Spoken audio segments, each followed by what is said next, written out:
Welcome back. Everyone wants a few quick weight loss tips, right? It is. Right? Our next guest has some you could try on this morning. That's right. Dr. Mehmet Oz, seen there, talking to Richard Simmons, is celebrating his 100th show tomorrow. The doctor is in answering our questions about weight loss. Good morning to you. Good morning. It's great to have you live in the studio.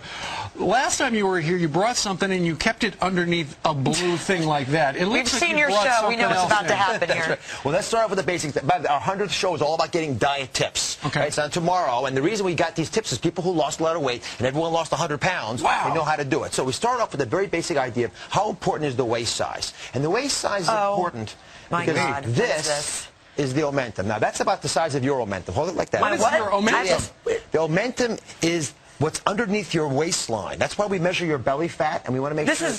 This is real? That's real. That's a pot belly. Yeah. Let me show you. If you've got 2 extra inches, so the average female should have about a 32.5-inch waist. Average guy, 35-inch waist. Okay. But if you've got 2 inches extra... jeez.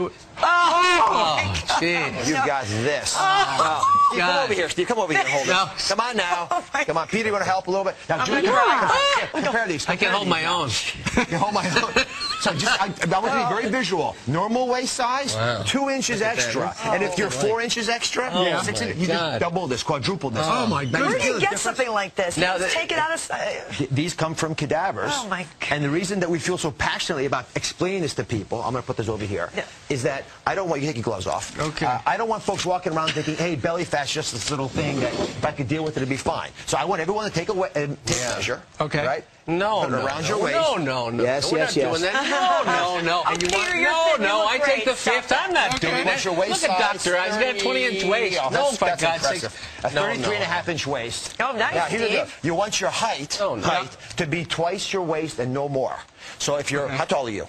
6. I used to be 6'1", but I'm shrinking. 6 feet. Let's say 60. 6 times 12, 72 inches. Half of that's 36 inches. So your waist size has to be lower than that. So I'm at 33. I'm 300. Exactly. Now, I was in Dallas at the All-Star game, so I was doing some television on FAA, and they call it the Dunlap. And I said, what does that mean? Because the fat Dunlap over my belt. You guys never buy a new belt. You actually have to take your belt size and get rid of it, because guys wear their waist belt right on here, and the fat, they wander around like this, waddle around. All right. You can actually measure it. Now, Dr. Oz, you've got some tips. First off, you say that you should start your morning with oatmeal. Oatmeal without question. And let's just go Because it's filling? Well, it's filling, but it gets you started off in the right rhythm. If you have oatmeal, blueberries, nuts, these are wonderful foods because they satiate you, and the fiber actually releases the sugar very slowly into your bloodstream, so you don't create the metabolic headaches that so often occur. Speaking of metabolism, green tea, wonderful tool to add instead of coffee once in a while. It's got a quarter of the caffeine of coffee, but it's young tea. That's why it's green, hasn't oxidized, gives you lots of those polyphenols that you know will stimulate your metabolism. Wonderful tool to use as a weight loss, and plus you don't add cream and sugar to green tea the way you would with coffee. You avoid that headache. There's caffeine, though. Caffeine in green tea? There is caffeine. It's about a quarter of the caffeine. Okay. But if you have to put a little something in there, could you put some honey in it? Or honey, agave. You can use lots of things. Pepper?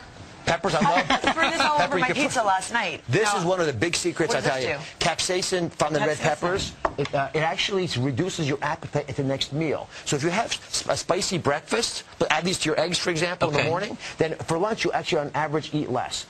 Big secret folks don't realize, when we were growing up, we had this size plates. This is a 9-inch plate, right?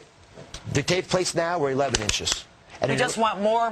We've supersized our plates. This is almost twice as much food as this. And one final thing, the brain has 4 satiety centers.